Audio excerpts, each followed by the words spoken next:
말라기 1장 1절부터 5절 말씀 함께 같이 읽도록 하겠습니다. 여호와께서 말라기를 통하여 이스라엘에게 말씀하신 경고라. 여호와께서 이르시되 내가 너희를 사랑하였노라 하나 너희는 이르기를 주께서 어떻게 우리를 사랑하셨나이까 하는도다. 나 여호와가 말하노라.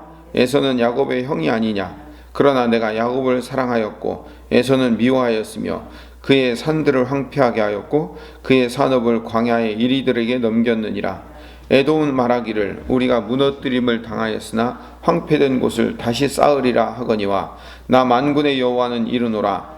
그들은 쌓을지라도 나는 헐리라. 사람들이 그들을 일컬어 악한 지역이라 할 것이요 여호와의 영원한 진노를 받은 백성이라 할 것이며 너희는 눈으로 보고 이르기를 여호와께서는 이스라엘 지역 밖에서도 크시다 하리라.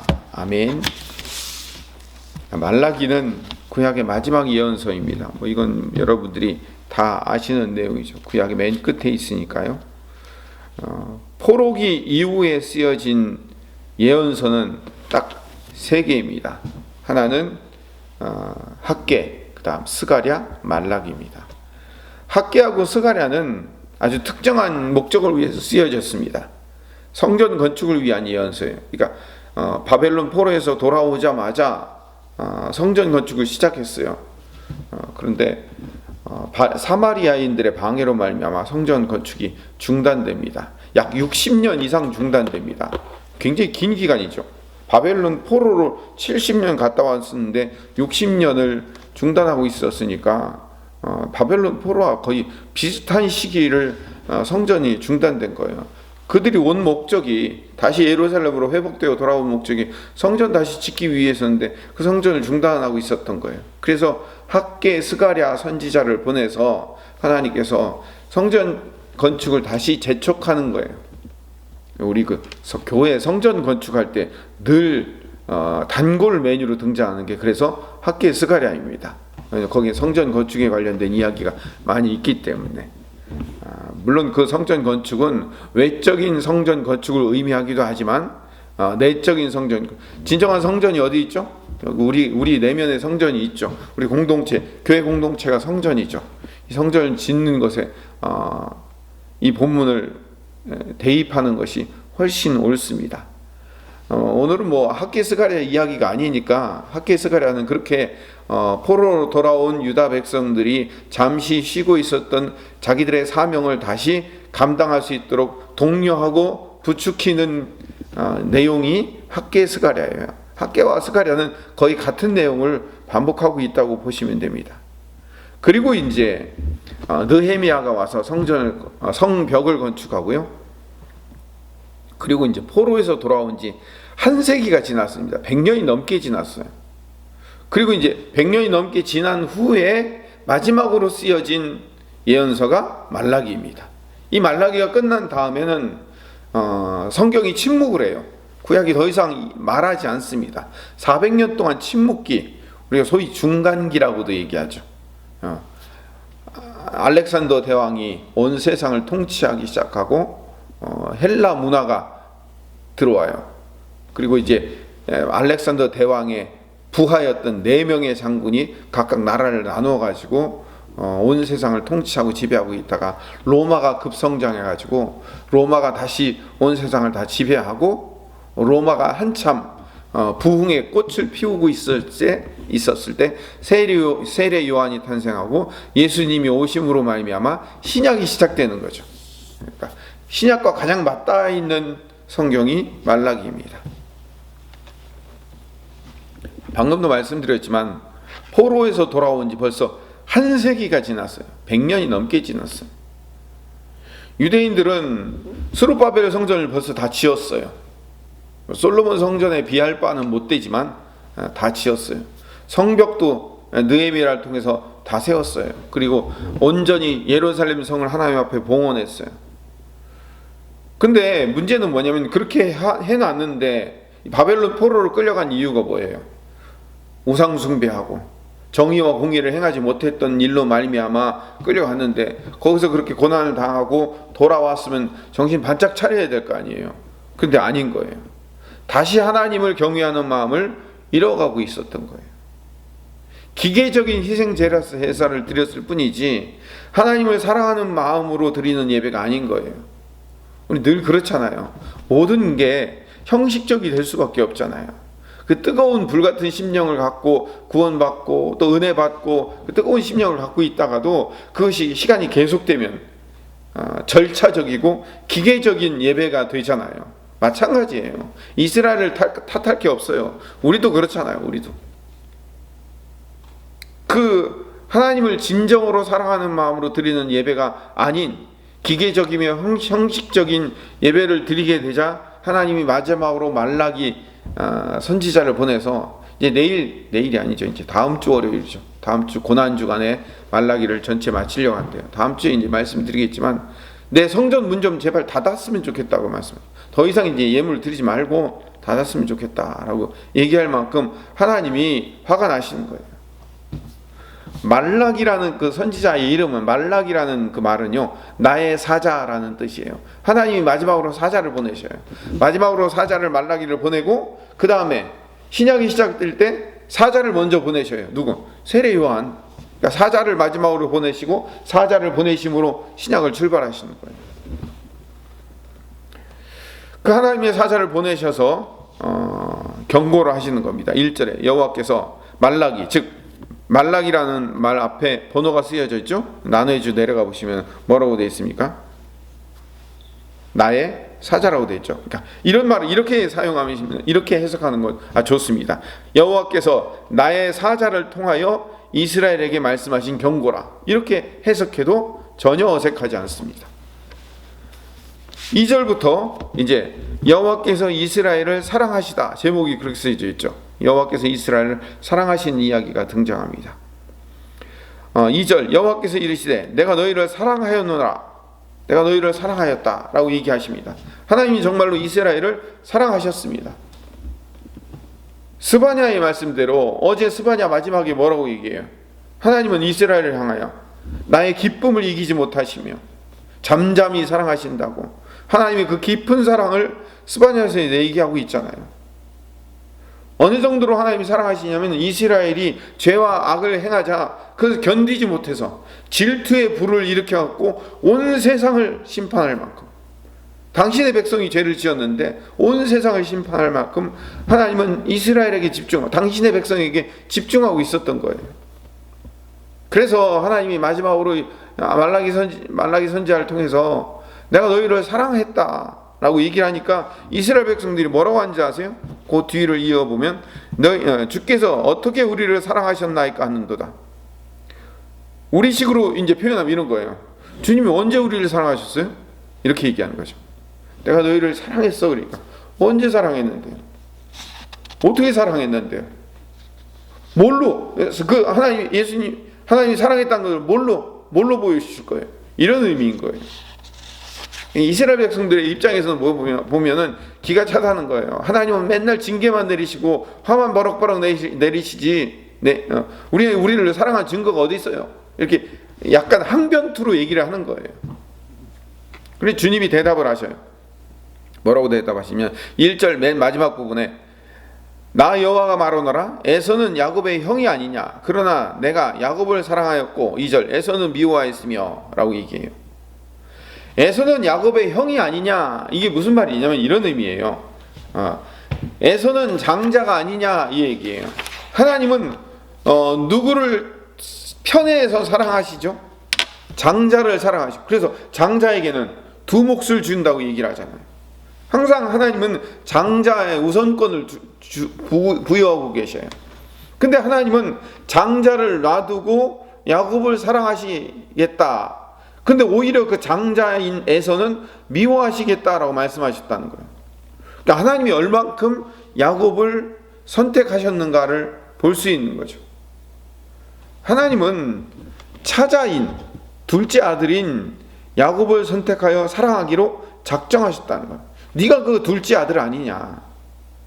너는 첫째 아들이 아니야. 너는 선택될 수 없었던 존재였어. 너는 애굽에서 히브리의 노예로 살던 선택될 수 없었던 존재였어. 근데 하나님이 너를 사랑하기 때문에 선택해서 너를 출애굽시켜서 불러낸 거 아니냐. 너는 둘째 아들 출신이었지만,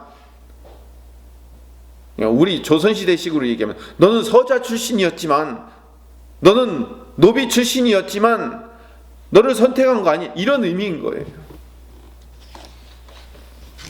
장자인 에서가 뭐라고 얘기하냐면 3절에 이제 2절 마지막에 그의 산업을 광야의 이리들에게 넘겼느니라, 하나님께서 그렇게 하셨다는 거예요. 3절에 에돔은 말하기를 우리가 무너뜨림을 당하였으나 황폐된 곳을 다시 쌓으리라 하거니와 나 만군의 여호와는 이르노라. 그러니까 우리가 비록 쓰러졌지만 우리가 황폐한 곳을 다시 세우겠다라고 결심하고 자기들이 다시 한번 다짐하고 일어서려고 하지만 하나님이 말씀하신다고. 어떻게 해요? 그들이 자기들의 성을 쌓을지라도 나는 헐리라. 사람들이 에돔 족속들을 가르쳐 악한 지역이 될 것이며 여호와의 영원한 진노를 받은 백성이 될 것이다 라고 하나님이 그렇게 만들어내실 거라는 거예요. 자, 하나님의 사랑의 증거가 뭐라고요? 둘째 아들인 야곱을 선택하여 내 백성 만들어서 너희들은 내 백성이 되고 나는 너희의 하나님이 되기로 작정하셨고, 정작 장자였던 에서는 그들의 산업을 광야의 이리들에 넘기고 그들이 패망하자 다시 우리가 결심하고 다시 일어설 거야 라고 말했지만 결국은 그들을 완전히 헐어버리고 악한 지역으로 만들어버리고 말 만큼 하나님은 이스라엘 백성들, 야곱 백성들을 사랑하시겠다는 거죠. 이게 뭐예요? 하나님의 사랑의 증거인 거죠. 그러니까 선택받을 수 없는 자를 선택하여 당신의 자녀로 삼으시고 당신의 백성으로 삼으신다는 거죠. 그렇게 해서 어떻게 하신다고? 5절 마지막에 너희는 눈으로 보고 이르기를 여호와께서는 이스라엘 지역 밖에서도 크시다 하리라. 하나님은 옛날에 고대 근동인들은요, 그 신은, 그 나라 신은요, 그 지역에서만 활동하는 신이다 라고 생각을 했어요. 그런데 하나님은 다른 세상에서도, 온 세상을 지배하는 신이 될 것이다 라는 것을 고백하게 될 거라는 거죠. 하나님은 이스라엘을 사랑하기로 작정하셨어요. 여러분도 잘 알다시피 창세기 25장 23절에 보면 리브가가 꿈을 꾸죠. 이 쌍둥이를 뵌 후에 거기 여호와께서 그에게 이르시되 두 국민이 내 태중에 있구나. 두 민족이 내 복중에서 나누이리라. 이 족속이 저 족속보다 강하겠고 큰 자가 어린 자를 섬기리라 하셨더라. 이 족속이 저 족속보다 강한데 큰 자가 어린 자를 섬기는 거예요. 에서의 후예인 에돔이 야곱의 후예인 이스라엘을 섬기게 될 거라는 거예요. 하나님이 애초부터 어린 자이며 연약한 자였던 야곱을 사랑하기로 작정하신 거예요. 이게 하나님의 선택된 사랑이고 선택된 주권적 사랑인 거예요. 그렇죠? 로마서 9장 10절에서 16절. 그뿐 아니라 또한 리브가가 우리 조상 이삭 한 사람으로 말미암아 임신하였는데 그 자식들이 아직 나지도 아니하고 무슨 선이나 악을 행하지 아니한 때 택하심을 따라 되는 하나님의 뜻이 행위로 말미암지 않고 오직 부르시는 이로 말미암아 서게 하려 하사 리브가에게 이르시되 큰 자가 어린 자를 섬기리라 하셨나니 기록된 바 내가 야곱은 사랑하고 에서는 미워하였다 하심과 같으니라. 그런즉 우리가 무슨 말을 하리요? 하나님께 불의가 있느냐? 그럴 수 없느니라. 모세에게 이르시되 내가 긍휼히 여길 자를 긍휼히 여기고 불쌍히 여길 자를 불쌍히 여기리라 하셨으니 그런즉 원하는 자로 말미암음도 아니요 다름질바르하는 자로 말미암음도 아니요 오직 긍휼히 여기시는 하나님으로 말미암음이니라. 이게 얼마나 큰 은혜냐고요. 하나님은 하나님 전능하신 창조주 하나님께서 나를 선택했던 것 자체로 뭐예요? 그 사랑인 거예요. 하나님이 여러분을 선택해서 이 아침에 나와 하나님과 교제하며 기도할 수 있도록 만들어준 것 자체가 뭐예요? 하나님의 은혜인 거예요. 이보다 더 큰 은혜가 어디 있어요? 세상에 잘나고 똑똑하고 괜찮은 많은 사람들이 있음에도 불구하고 나 같은 사람을 세워서 하나님의 자녀 삼아서 나중에 예수님 재림하실 때 하나님과 영원토록 하나님과 동행하며 영원토록 창조주 하나님과 같이 살 수 있도록 선택한 존재가 나예요. 이게 얼마나 큰 사랑이에요. 얼마나 큰 사랑이에요. 그 사랑을 보여주시는 거예요. 하나님은 이스라엘을 그렇게 선택하셨다는 것, 그리고 하나님의 당신 이스라엘 백성들을 괴롭힌 에서의 후예인 에돔 족속들을 하나님이 어떻게 하신다고 했어요? 심판하신다고 하셨어요. 에스겔서 35장에 보면요, 에돔 족속들을 심판해요. 오바댜서라고 구약성경에서 가장 짧은 책 한 장으로 되어 있는 이 오바댜서는요, 온통 에돔 족속에 대한 심판만 이야기하고 있어요. 하나님이 이렇게 에돔 족속을 심판한 이야기를 따로 이렇게 장을 분리해서, 책을 하나 분리해서 할 만큼 하는 이유가 뭐예요? 하나님 그만큼 뭐예요? 선택된 당신의 백성만큼만 사랑하시겠다라는 증거인 거죠. 어제 스바냐에서 얘기했던 것처럼 하나님은 이스라엘을 기쁨을 이기지 못할 정도로 사랑하시고 질투의 불을 내릴 정도로 사랑하고 계시고, 하나님은 야곱을 선택하고 에서를 미워하기로 작정하심을 보이기 위해서 에돔을 심판하시기로 작정하시고 그 심판을 이루신 하나님이에요.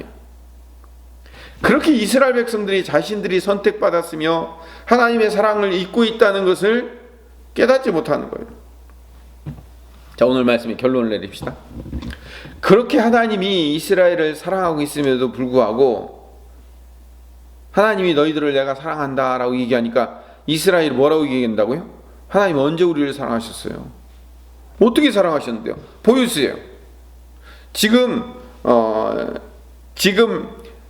바벨론 포로로 끌려갔다 와서 성전을 짓고 이제 100년이 지났다고 했습니다. 그렇게 100년이 지났을 때 에돔 족속은 이미 나라가 세워져 있어요. 나라가 크게.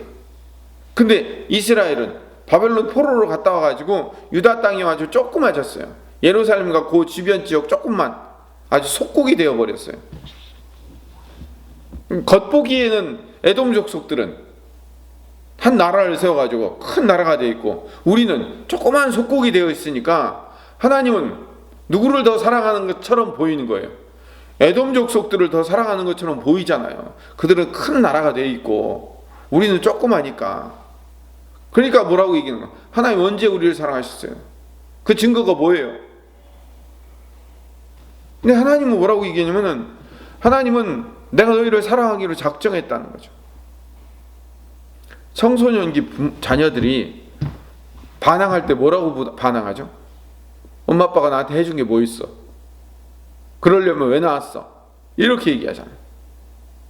우리를 사랑한 적이 언제 있어? 이렇게 외치는 거 똑같은 모습이에요.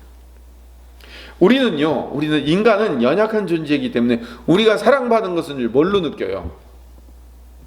우리 자녀들과 똑같아요. 우리 청소년들이요, 사달라는 핸드폰 안 사주고 노트북 안 사주고 해달라는 거 안 해주면 엄마 아빠는 나를 사랑하지 않는 것처럼 느낀다고요. 지금 당장 내 눈에 필요한 것을 채워주면 사랑하는 거고 그게 채워지지 않으면 사랑 안 하는 거예요. 애들은 그렇게 느낀단 말이에요.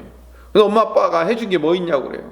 친구들하고 비교하면서 친구들은 이거 다 갖고 있는데 나는 이것도 없고 저것도 없고 엄마가 해준 게 뭐 있냐고, 아빠가 해준 게 뭐 있냐고 이렇게 반항하는 거 똑같아. 우리가 그런 거예요. 우리가 우리의 인생을 살면서 내가 원하는 것, 내가 필요한 것이 채워지지 않으면 우리 하나님 앞에 반항하는 거예요. 하나님, 내가 우리를 언제 사랑하셨어요? 나를 언제 사랑하셨어요?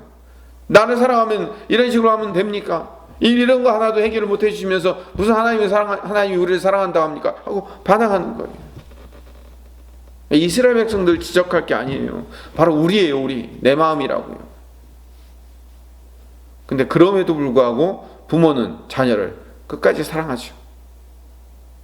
하나님이 우리를 그렇게 끝까지 사랑하시는 하나님의 큰 사랑을 부모의 심정과 마음으로 돌보시는 그 하나님의 사랑을 깨달아야 돼요. 하나님은 우리를 위해서 예수님을 보내실 만큼 우리를 뜨겁게 사랑하셨어요.